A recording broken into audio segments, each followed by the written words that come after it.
أنهم آمنوا واتقوا لمثوبة من عند الله خير لو كانوا يعلمون. أعوذ بالله من الشيطان الرجيم. ولو أنهم آمنوا واتقوا لمثوبة من عند الله خير مما كانوا يعملون لو كانوا يعلمون. ولو أنهم وندوهم بدو آمنوا بنقدني واتقوا بهولي الله لمثوبة من عند الله da sai dum latan be barjari diga ha Allah on genari diga ha Allah khairun burani be lawkanu wondo be latake no ya'lamuna be do andi enno nder kissaji yahudu no be ngadata be annabi sallallahu alaihi wasallam be wadi zamanu nden be ta'annutu mabbe e aajoji mabbe di be aaji no be ngoni be annabi sallallahu alaihi wasallam annabi habi habe tokka dina be sali tokkugo be hujjaji mabbe lafudi e be mabbe e ko nandi be majum ha nder majum be kuude de be huwata ha nder man jamira wangitani en dede no siri mabbe woni be no be jogiri be mari to hado ayi ayare en timminire newi en nabi sama sharobi an kusum law kanu ya'lamuna ko be sodiri yonkiji mabbe be majum do dum halli on do be andi kanyum sey jamira wadi taziru be ayare do o wiibe wala wannahum amanu wattaqaw wondo hambe do be nuddini Allah be kulimo bo lama subatun min indillahi sai dum latana be kuude mabbe bodde be nuddingo mabbe Allah be hulugo Allah do dum latanan be dum baraji on baraji bo diga ha Allah hokkata be haddo modi be wi kuude mabbe be warjorto nana kuude mabbe be huyi kanjo jemra warjorto be mabbe wobbe bo wi lama subatun min indillahi do sappa wato barjari di jomirawo hokkata diga hama be naway kuude mabbe ba jomirawo nokkan der ndesari mudum henanta hinne mudum hokkabe kanjum rafi min indillahi diga ji Allah khairun qurani do be law kanu ya'lamuna wondo be lataka be do andi mana wondo be andi no be do mari hakkilo go andugo hefta tamyizi da hulugo Allah nuddina Allah huwa kugal bodgal qurani no be ngam dum hokkam be baraji ha Allah nam. يا أيها الذين آمنوا لا تقولوا راعنا وقولوا انظرنا واسمعوا وللكافرين عذاب أليم. يا أيها الذين آمنوا لا تقولوا راعنا وقولوا انظرنا واسمعوا وللكافرين عذاب أليم. يا أيها الذين آمنوا يا أولو المؤمنين لا تقولوا تنبيه النبي جميل المحمد صلى الله عليه وسلم تويه مكلم راعنا وين أمين وقولوا بي انظرنا أي نارا أمين كو نارو أمين كو رينو أمين وقولوا انظرنا واسمعوا نني أمرار ندير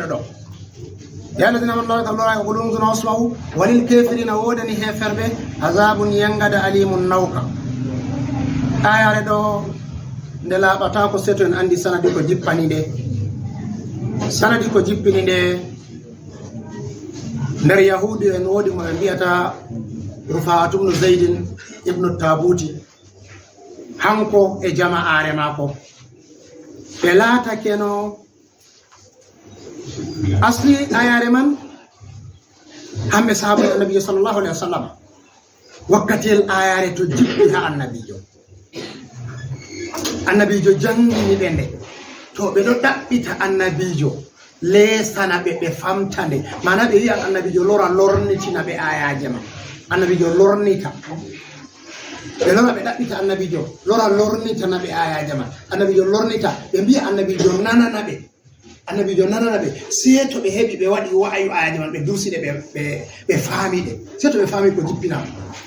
to ne lata kenan banni be wadata sai be do biya annabijo kalimul ra'ina ngoldo hose diga mura'atu mana waynugo hude hakkilango hude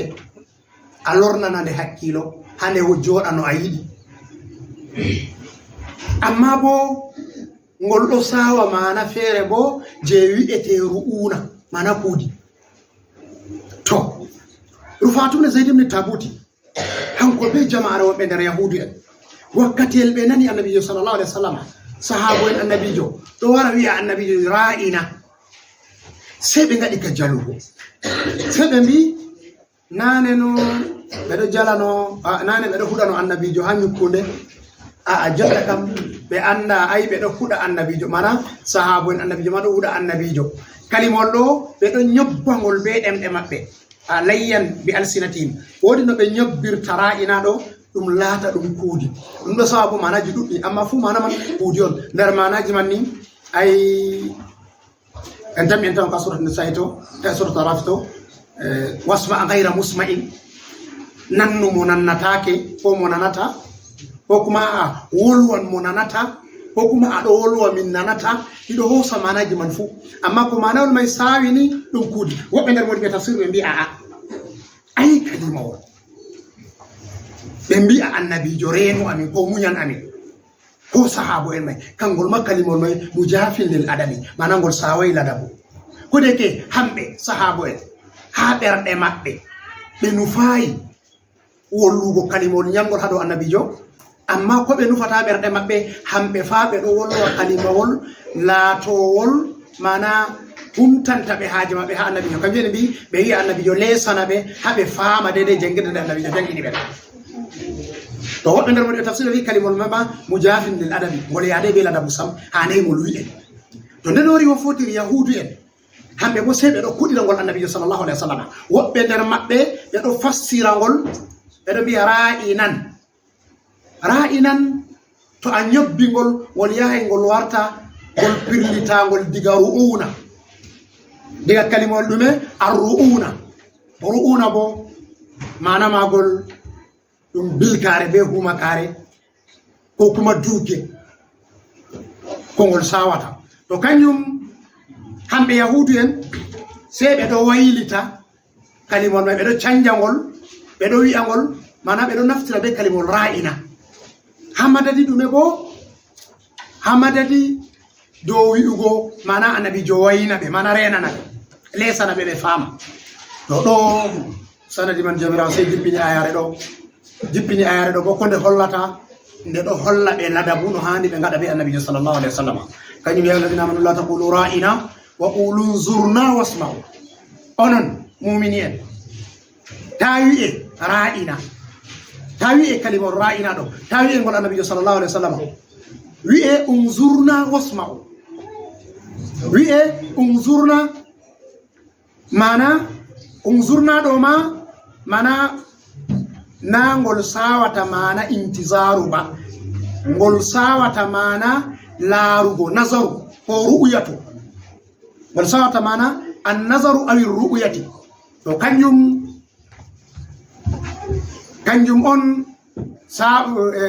on sappata hananta fassara ayara do la taqulu ra'ina wa qulu zurna wasma'u onon tawi e kalimor ra'ina wi e kalimol unzurna e mbi gollo sawa mana jididi gollo sawa mana je nazaru gollo sawa bo mana intizaru hedutugo to ko jamirawo sappi be sahabo en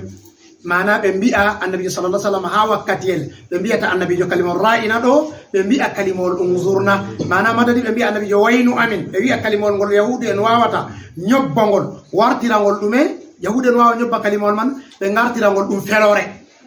foko be ngartira dum kudi annabi sallallahu alaihi wasallam be wi'a kalimol unzurna gol humtanan be haaje mabbe gol sawan mana ko kalimor ra'ina sawi nden bo gol latata ko gol felore to nden kam wi unzurna ma mado sendi tadidi yebre arandere to sawi mana ndaru ami to kangol ma mujafil lil adabi gol luti ladabu be wi kalimol gol annabijo ndarana be dede ayaji annabijo jangani be do hambe bo be jangita de ha annabijo ndarana be mana nanana be tabbitina be mbawi ndenda yaha yeso hokuma unzurna do sawi mana annabijo rena be mana be janga rena hedita jangirde mabbe habe ngada wa'yu be jamta ko be jamtata fu habe faama ayaje mai ko sawi to kanyum jamira wiyata ya ladina man la taqulu ra'ina wa qulu unzurna wasma'u onon mu'minin nane kalimol wasma'u do gol umlore nane umrore de jomirawo umri on ɗum nane huure be mare bo walil kafirina adabun alim heferɓe bo ɓe anda ɓeɗo mari yangada nawka ha jomirawo to mana hamɓe yahudu en yoɓe annabijo sallllahu alih wa sallam kalimol ngol zahiri magol ɗo woɗi amma haqiqa magol ngol ɗo sawi koodi kamɓe ɓe mbiya ngol annabijo sallllahu alih wa sallama to ɓe mbigol annabijo dow ha maɓɓe ɓe huuɗi annabijo ɓe kotama ɓe ɓeɗo jala sahabu en bo ɗo wiya anda ko yahudu en nufata kañum jomirawo haɗi ɓe to hamɓe yahudu en waɗoɓe ɗo ɓe anda fa lil kefirina adabun alim heferɓe fa ɗo mari yangada nawka gam kalimol ɗo kalimol kufru on wala gat qalu kalimatul kufri wa kafaru bada islamihim wa kafaru bada imanihim kalimol man ɗo ngol ɗo sawi kufru koda ɓe nuɗɗini noon ɓe mbi kalimol ɗo dow anniya huɗugo annabijo sallllahu alih wa sallam nuɗɗingo maɓɓe wonni mana ɓe hufrake kañum jomirawo wiyata heferɓe yangada nawka ɗo wodani ɓe nam ما يود الذين كفروا من أهل الكتاب ولا المشركين أن ينزل عليكم من خير من ربكم والله يختص برحمته من يشاء والله ذو الفضل العظيم ما يود الذين كفروا من أهل الكتاب ولا المشركين أن ينزل عليكم من خير من ربكم والله يختص برحمته من يشاء والله ذو الفضل العظيم ما يود الذين كفروا بين كفروا هفريبه من أهل الكتاب يم دفتر هم بنت يهود بنصارى ما يود بنغلاي بيلاتاكو ولا المشركين نون هيفر بهوتني بالله أن ينزل عليكم ندم جبنا هدو مودون من خير إبو كير فومودم من ربكم ديغا جوميون والله جوميراو يختص ودو هيرورا بفضله امودere mako man yashau mu'muhi والله جوميراو ذو الفضل وجم درجة وجم مؤجرة العظيم برحمته والله يختص برحمته جوميراو دو هرترا برحمته بهن ماكو من يشاء مؤموي والله جوميراو ذو فضل وجم مؤجرة العظيم موني تاياري دو نواري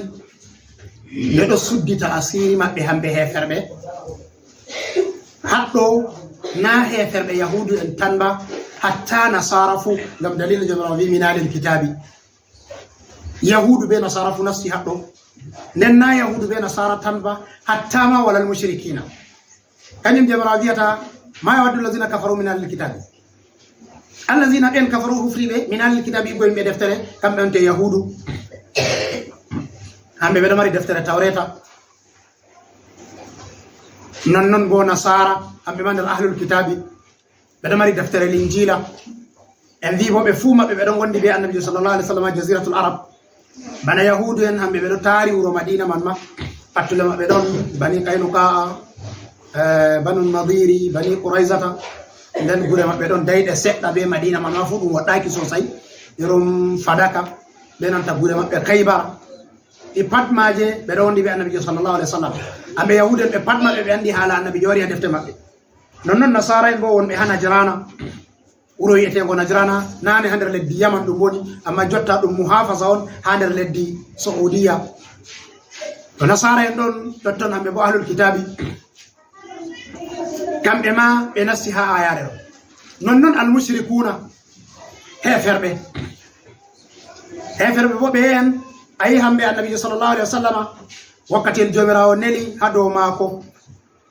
ayi ɓe mbi walawla unzila hadha alqur'anu ala rajulin min alqaryataini azim ayi woodi nder yimɓe araɓɓe man marɓe irum hikima ayi ɓe yawi qur'anu jippi ha dow annabijo ɗo woɓɓe mbi'a ɓe yelan ko waɗi qur'anu man jippay dow waɗi jumnudo hirati woɓɓe bo mbi'a nder yimɓe ɗayi fa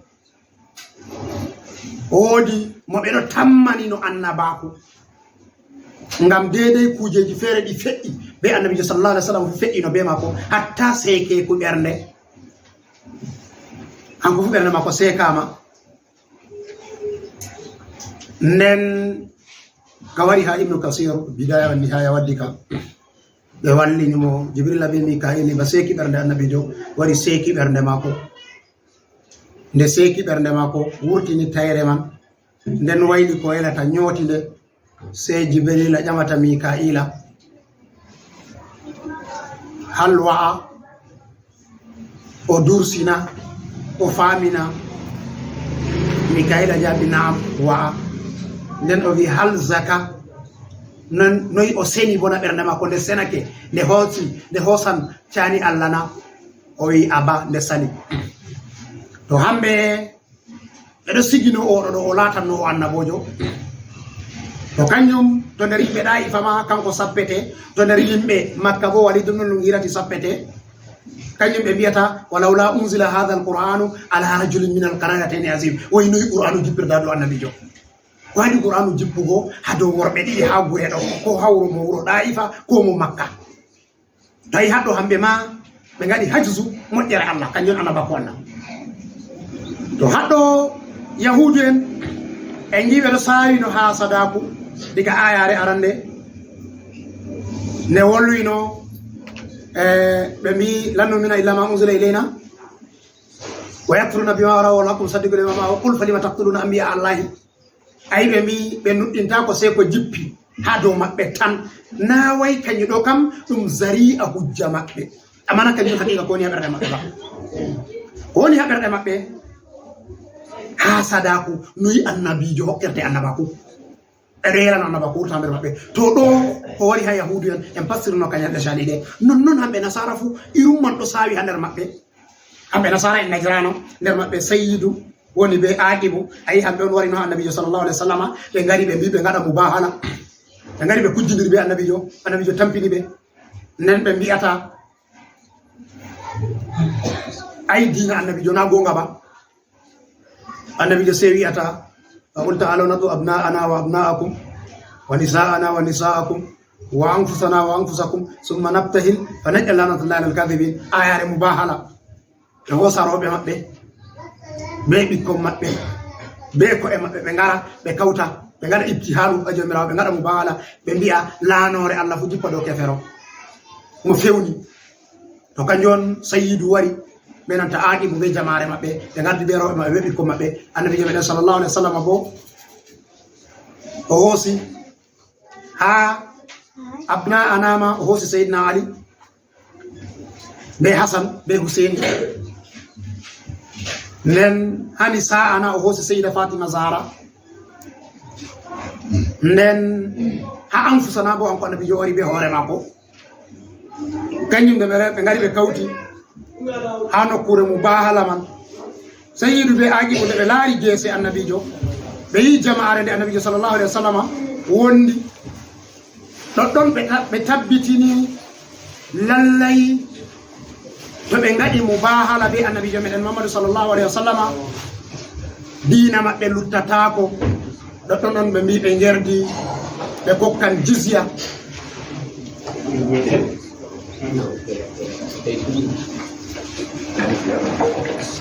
Ɓe ngerdi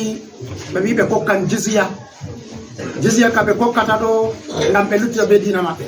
To haɗo annabijo sallallahu alaihi wasallam wi wonnoɓe yerdi no ɓe ngaɗi no mubahala ɗo be muɗum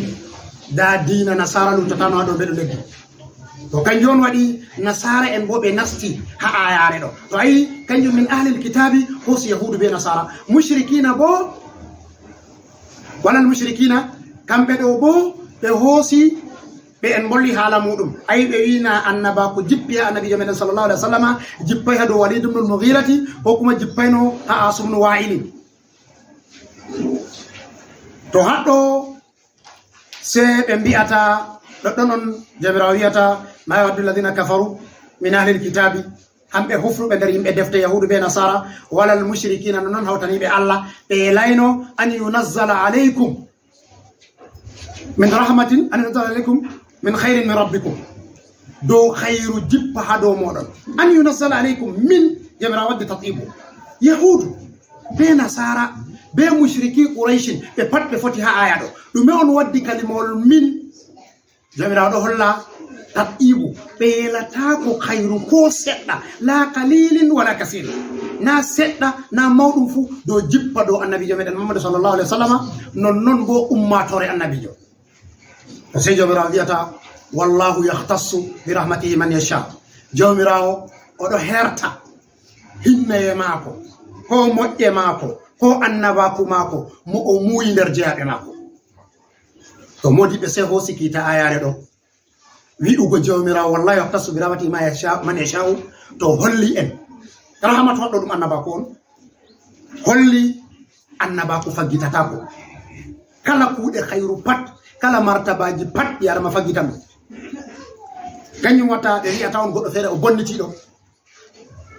mana o wala huwa kuuɗe boɗɗe jomirawo se waynitamo nder wakkatiyel gotel o waɗa ko huugo kuuɗe boɗɗe ha o warta jeyaɗo Allah mawɗo amma annabaku kañum ɗum nufa e Allah on sey mo jomirawo nufi tan kañum jomirawo wi wallahu yahtassu bi rahmatihi man yasha'u oɗo herta be annabaku mako mo o muuyi fu wallahu dhul fadlil azim jomirawo oɗo mari moƴƴe ɗuɗɗe ha jeyaɓe mako to fadlu en fassirino ɗum ñande ko woni fadlu ha jomirawo kala ko ɓeddido yangaɗa fu yangaɗa ha jomirawo ɗum adilaku on ko saali yangaɗa bo ɗum moƴƴere on kañum jamu jawharatu tahidi yimani en fa in yusibna fa bimabil fadli wa in yu'azzib fa bimahbil adli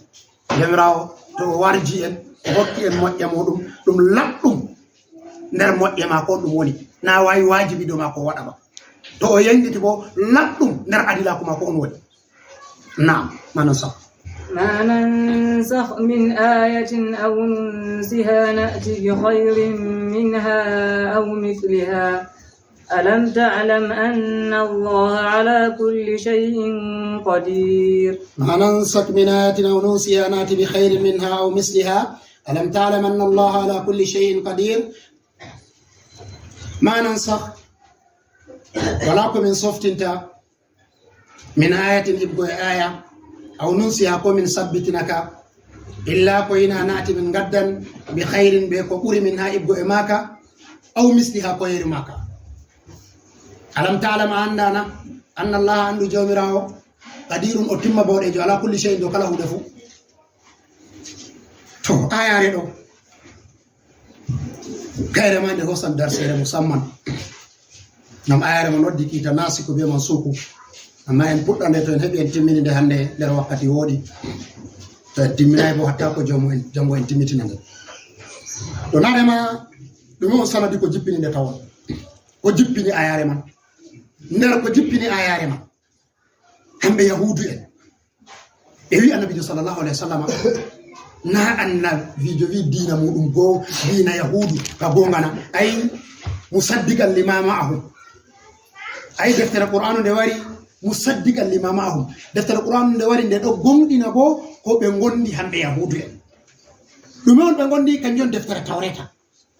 sei ɓe mbi'ata to ndeni deftere tawreta nde gonga annabijo wi nde gonga e no waɗi annabijo wi'ata qur'anu sottini kiita tawreta to haɗɗo ayi ɗamol ngol ɓe ngaɗi ɓe bolli haaje maɓɓe annabijo acca ɓe dodduna maɓɓe ko kuma dow ka ɓe bollino nane hamɓe ɓe nuɗɗina dow deftere maɓɓe Allah annabijo acca ɓe be deftere maɓɓe tunda annabijo wi deftere maɓɓe gonga to hamɓe yahuden ɓe mbi annabijo banni woɓɓe bo nder maɓɓe ɓe tawi ɓe wi annabijo ɓe wi ay dina annabijo ɗo hanko annabijo on titataka a laaray hande o umra ɓe hunde nden jango bo o loro o sottina kiita man na to haɗɗo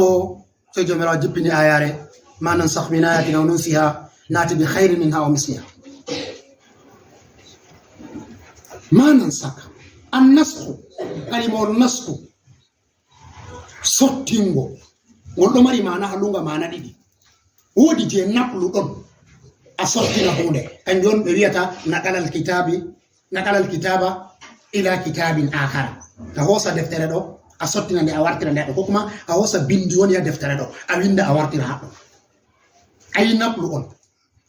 nden kalimol nasku ɗo sawa mana izala bo fayin mana ittugo hunde a itta hunde sam ha babal to en mbi je arandejum ɗo je naqlu on en tawan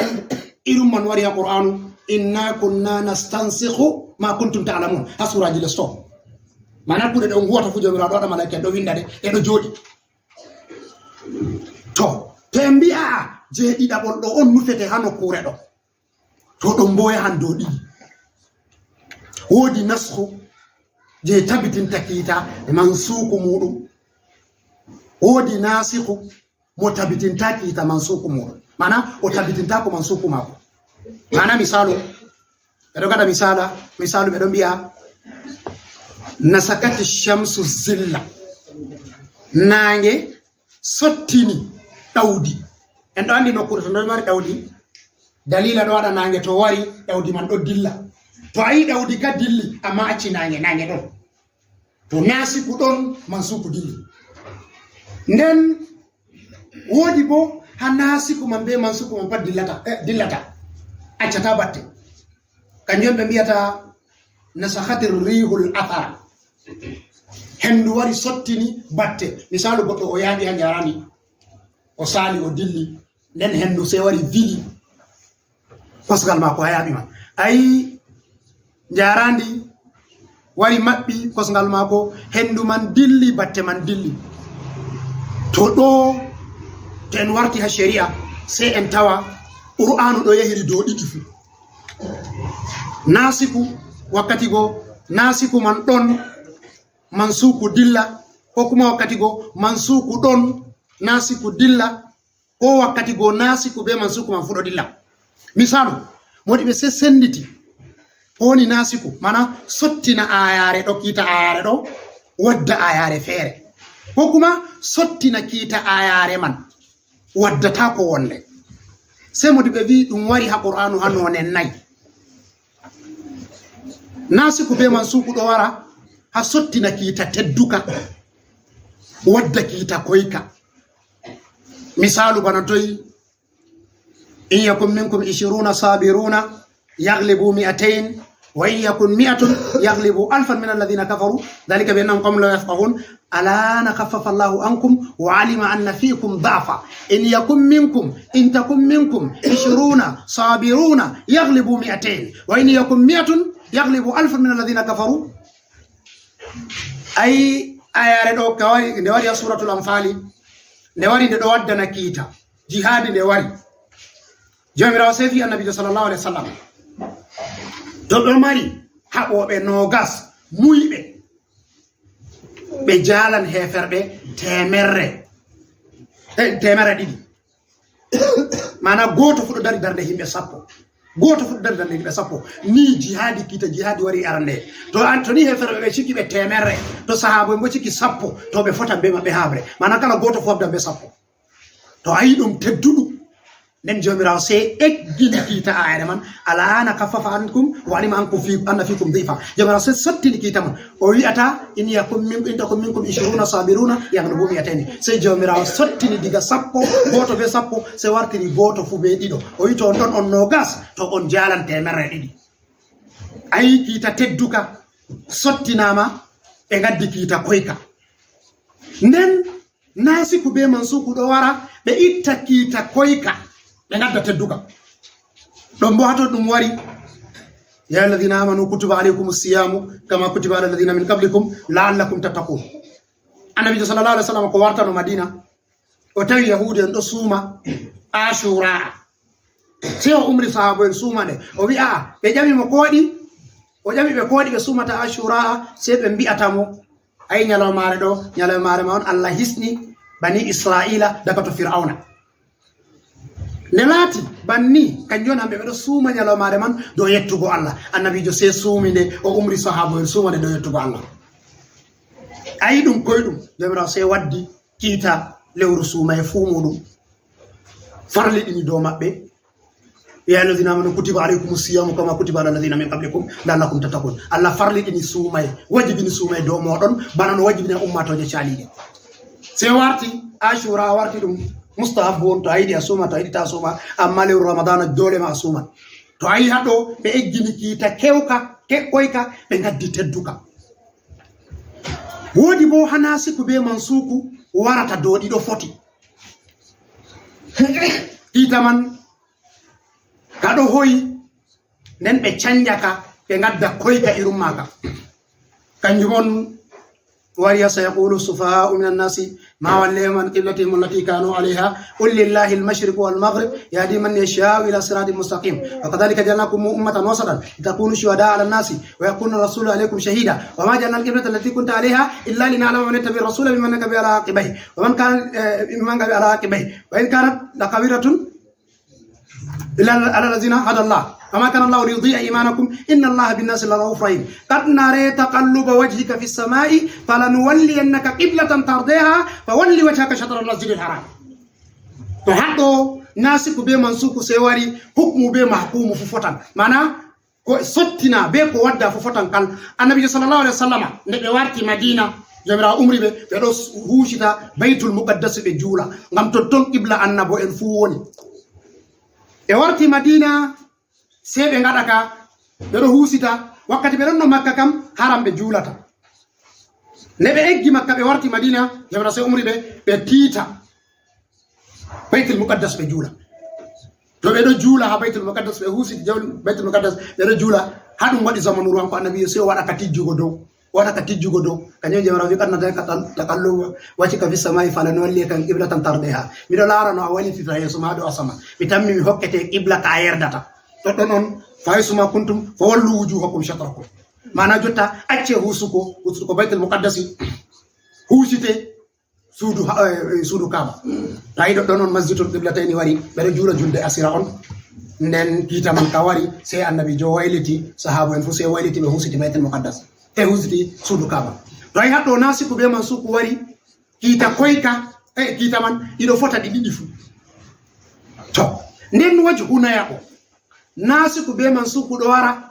itta kita man waddata ko motkama itti katan to do kanjon ko wari ya lazina manu iza najatum rasula faqaddimu bayna yaday najyakum sadaqat wari rasulul qasami to ngidi on ngada munajatu be annabi sallallahu alaihi wasallam wade munajatu man se to on arti on ngadi sadaka nden on yida be annabi jo mana to sahabo jo yidi o wada giidal be annabi jo be dido tambe yewta se to arti hokki miskinjo sadaka tawon dinarure kanyen bi ayare man de jippi hakita mare bamta fu sayyidina ali tan hebi huwi be mare o do joddi be annabi jo le ayare man jippi o vi annabi jo mi yidi en gida o itti dinarure o hokki miskinjo o nasti o yidi be annabi sallallahu alaihi wasallam o wurti lori nebi seddo vi kay annabi mi lori mi yidi en gida annabi mi wadu sadaka o lori itti dinarure o hokki sadaka o lori o nasti o yidi be annabi jo o wurti jamira se bamti kitama wala na kaffafa Allahu ankum wa alima anna fikum dhafa ay jamira se bamti kita ayare man to haddo nasiku be mansuku wari waddai badal mattudi to sai modibe ay wajhu nasiku be mansuku do wara gebe nay kenan nasiku do wara itta kita tedduka wadda koyka nasiku do wara itta kita koyka wadda tedduka nasiku do wara itta kita ngaddaka bebe benanta ngaddaka be itta ka fudi fotan kal nden nasiku do wara itta kita tan wadde badal maka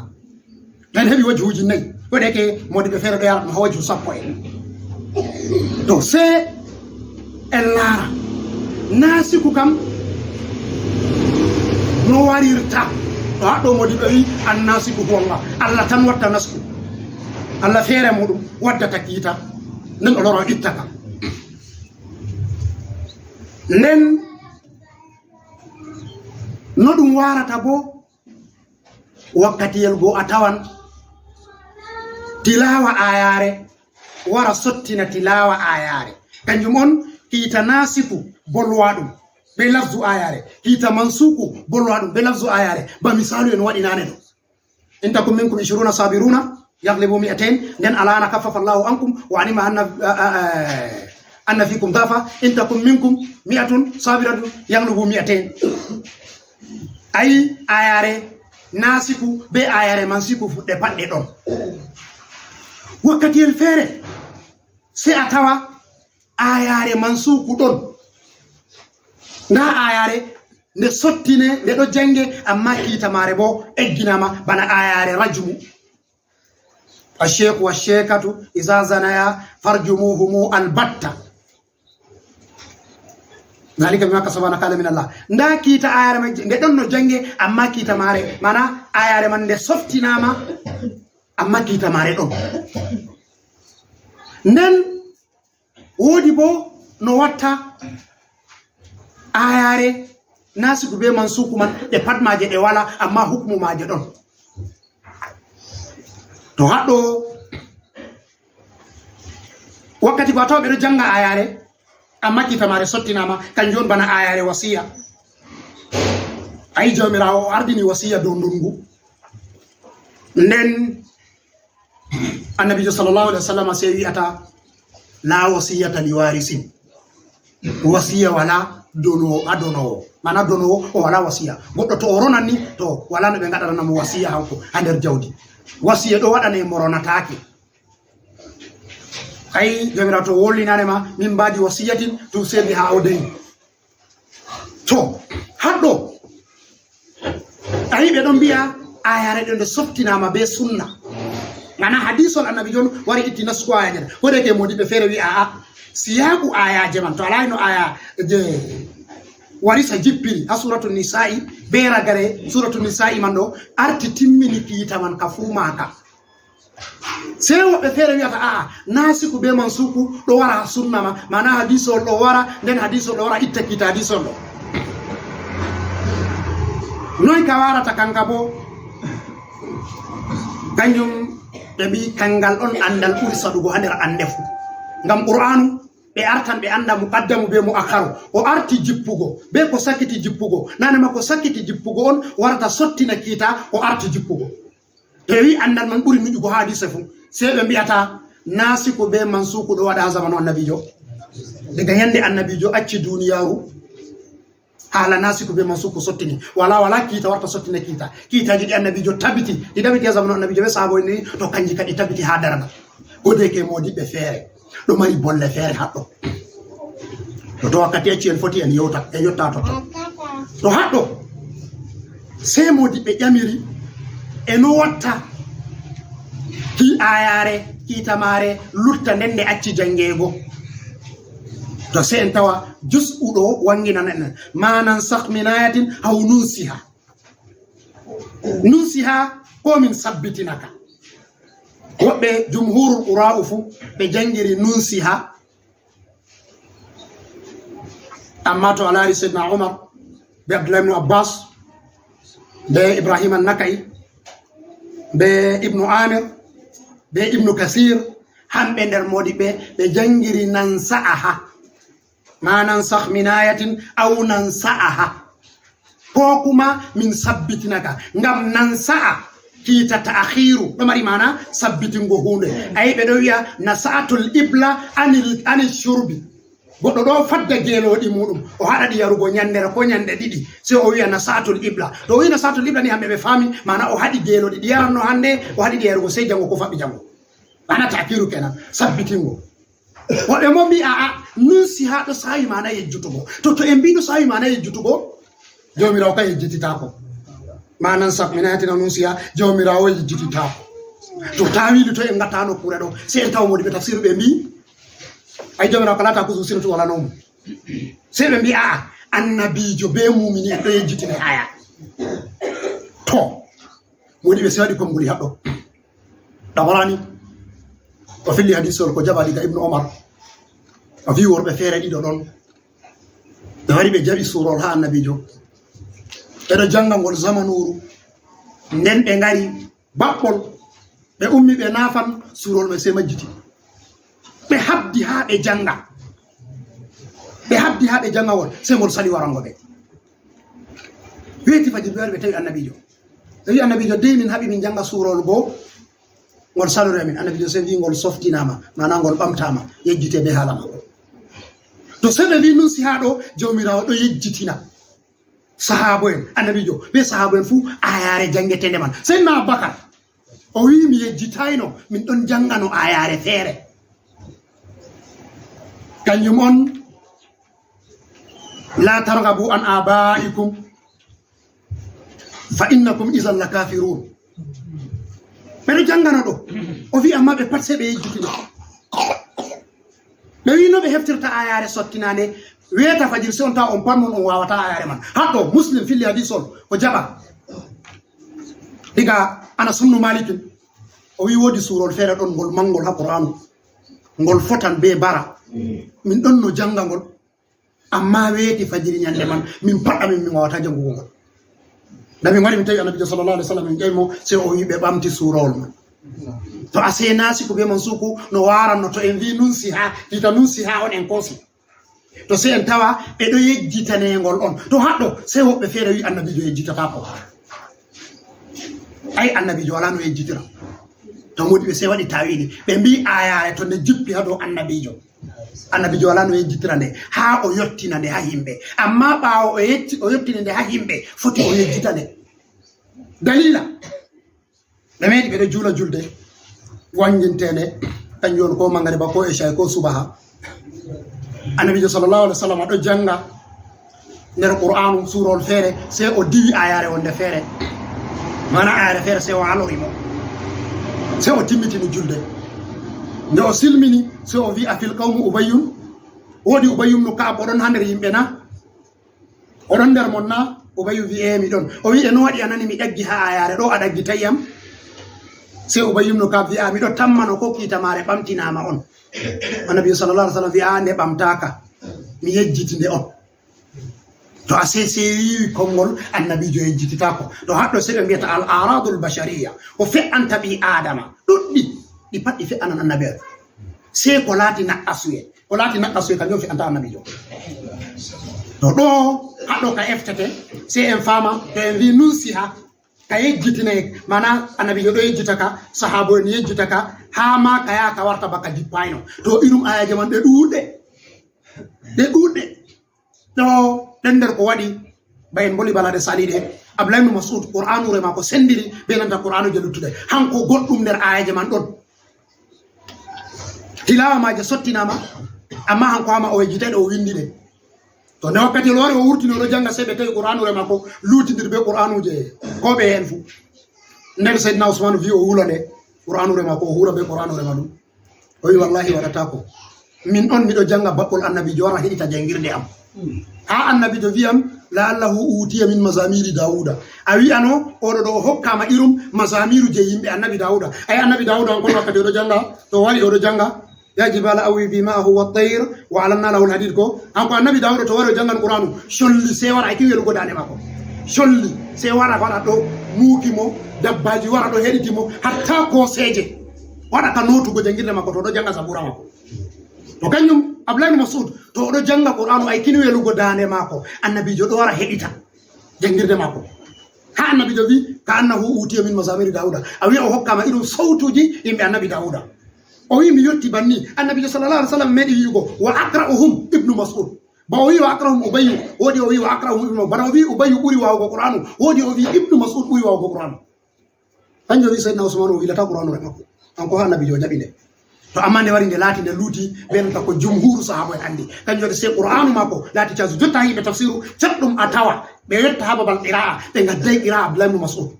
ɓe wadday qira'a a amashu woni nder biyeteɗo amashu hanko fu nder qur'an en woni hanko fu qur'anu re makko ɗo luuti deydey no annabi e en andi ɗo to kanjum to en kosiri mana nunsiha nda wajhu majum no famorte to en hosiri mana nunsiha je mana ta'khiru sabbitingo to noy sifa ayare sabbitinte to haɗo seɓe mbiya ayaje ɗon ɗuɗɗum ɗo ka seɓe kotima diga shar'u man qablana kay Allah wawan yerɓano annabi Isa hedde ko annabi Musa Allah se arti waɗi annabi Musa se o sabbitini annabi Isa haragare aynati bi khairin minha aw misliha se wari lati annabi Musa annabi Isa kusan o ɓuri annabi Isa ko kuma o yada be annabi Isa to non ha qur'anu bo a tawan ayare ɗo to nde wari nde jippi to kiitamare ɓamti se a tawa kiita ka Allah waddata ɗo se wara ɓura kiita ittaka man ko kuma fota be kiita ittaka man to en wi ɓuri bana irum jotta ayare hokki misalu nane itti koyɗum waddi caɗɗum to ɗo ngam ɗume ngam jawmirawo ɗuɗɗinana julɓe baraji halahira kañum waɗi annabi men sallallahu alaihi jawmirawo wi hadisol qudusinkewol on assawmu li wa ana ajzi bihi kala ko a wi fu heccima baraji ko ɓe hokkete se suumay Allah wiyama nda suumay ko hokkete ko o wi assawmu li wa ana ajzi suumay min mari min bo warjata goɗɗo ha hande wala mo foti wigo ma nda ko suumeteɗo hokkete pamarum mayni ko en andi kala suumoɓe pat ɓe ɗo rimɗine jemmare laylatul qadri ɗum jemmare on nde ɓe rimɗinta komoyjo tanande ɓe rimɗini goɗɗo bo kala aybe makko je o mari pat Allah moyti o warti bana o meeɗayno aybe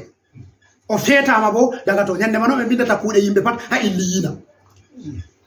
to kañum ayinde suumay ashura ittama lewru ramadana waddi lallay ɓuri bone be torra to amma fa ɓuri baraji ase en heɓi hayrin min hago manan sak min ayatina nusiya naati bi hayrin min ha min gaddan ko ɓuri nde aw misli ha ko kuma yeru mare non ɗon bo jomirawo to wari o waddi kiita nden o lori o ɓamtika se a tawa ko o waddata man ɗo laatan ruhsa on mana hoyende on to haɗɗo modiɓe se wiyata goɗɗo o wawan o waɗa qiyasu dow nasiku be man sukuna ɗo bo en warti hamal modiɓe usulul fikki goɗɗo waɗan qiyasu dow nasiku be man sukuna to haɗɗo ɓe mbiyata nasiku be man suku kala qiyasu ka goɗɗo watta fu to ka sottinayi kiita nassi a dagi goɗɗo waɗa kaka hurete ka kenan to bo ka sottini kiita nassi to ka huratake nden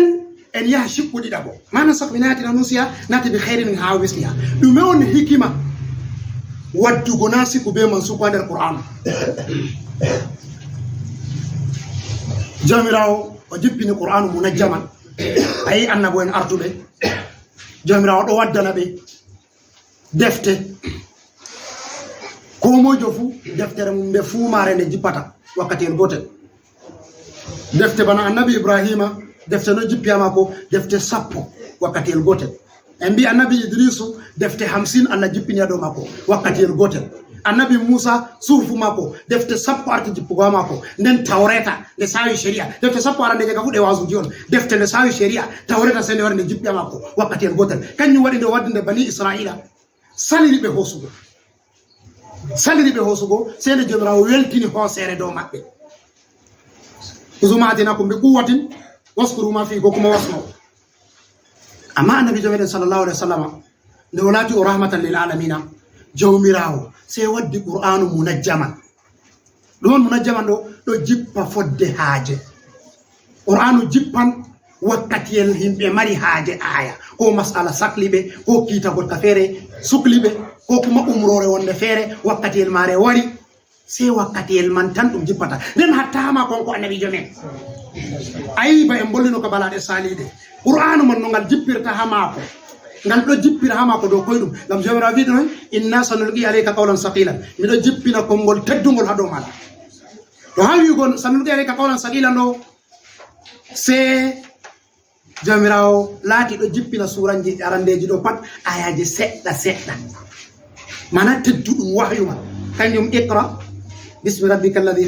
خلق الإنسان من علق اقرأ وربك الأكرم الذي علم بالقلم علم الإنسان ما لم يعلم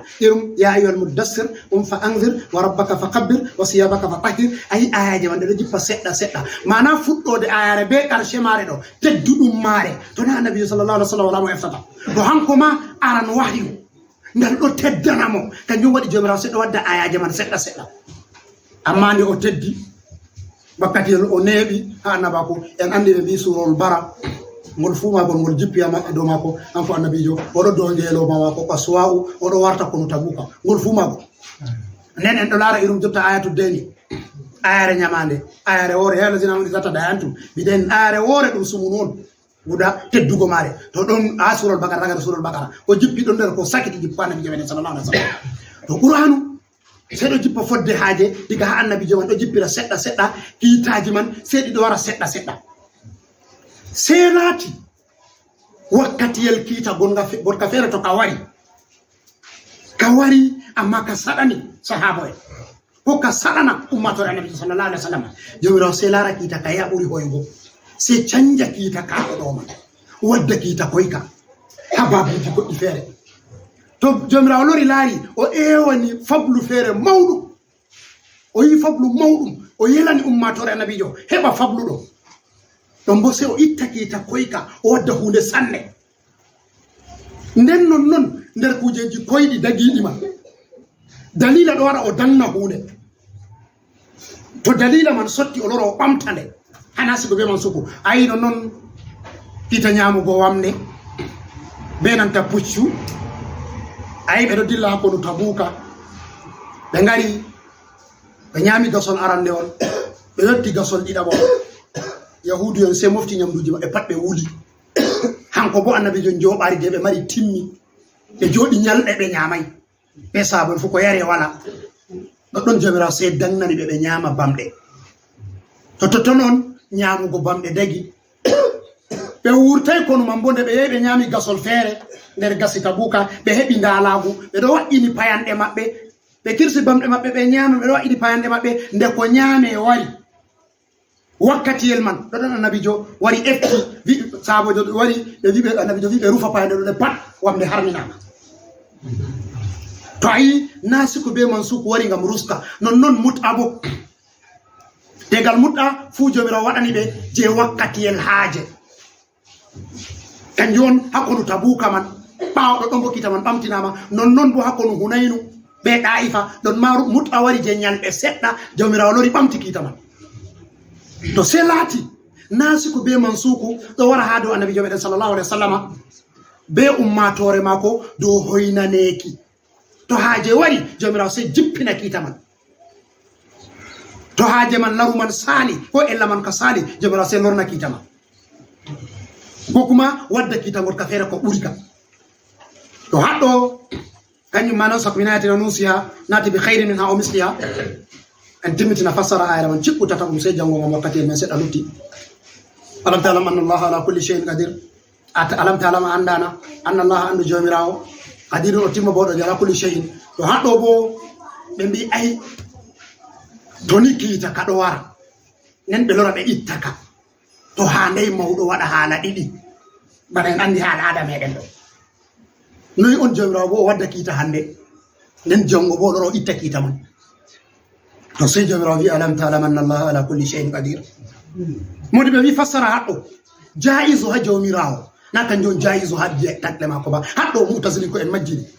mutazili ko en ero tindina jomirawo be sifaji bi adama kanyen dino qaida mabbe nder atlu woni hambe babe yirta adilaku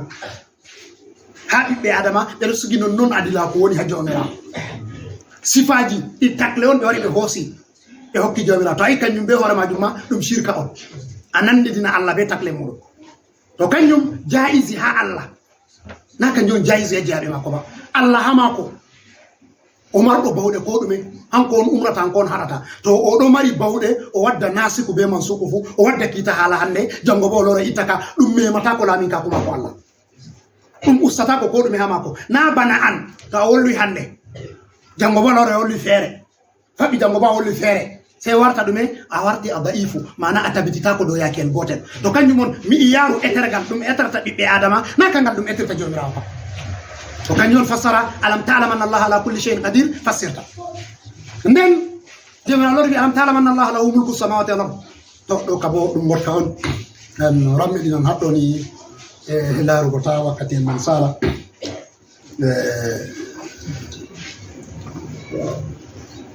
to en puɗɗi ka kan kadi ɗum sikkutata ɗum on hana sikku be man suku man nden bo yadan be ayare ɓawore ɗo nan rammiɗina haɗɗo ni man ɓuran to Allah nafu en be ko en nani dey ko ɗaati en gaɗi ɗo sahaba Allah windan en baraji man to ko en gaɗi ɗo gofol bo Allah faran en Allah hokku en barka lewru suume ɓe yaaliɓe fuu bo ɓe yettama ko ɗuuɗi nder muɗum ardiɗo meɗen hakimi ɗo jetta ɓe worgo kanko be jamare ma fof Allah windan ɓe baraji yaalirgo mananta nokkure tafsiru meɗen ɗo Allah hokku en baraji lewru suume barka annabi sallallahu alaihi wa sallam subhanaka la ilma lana illa ma allamtana innaka anta alimul hakim اللهم صل على سيدنا محمد الفاتح المحمد والخاتم لما سبق ناصر الحق بالحق والهادي الى صراطك المستقيم وعلى اله وصحبه المقربين سبحان ربك رب العزه عما يصفون وسلام على المرسلين والحمد لله رب العالمين الحمد لله الله ودنين وفي نكوجه فere Allah wadda hakimi kilbawo ko yetti be ziyara wargo mako ha tafsir baba Allah barki din Allah jabu ziyara en hokkan goto wada du'a nden hakimi ma du'a bismillah amin آمين.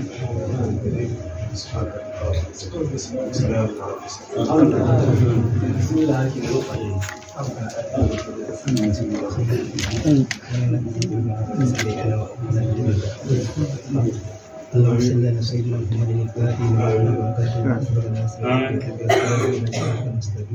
اله وصحبه العظيم. سبحان ربك رب العزه عما يصفون وسلام على المرسلين الحمد لله.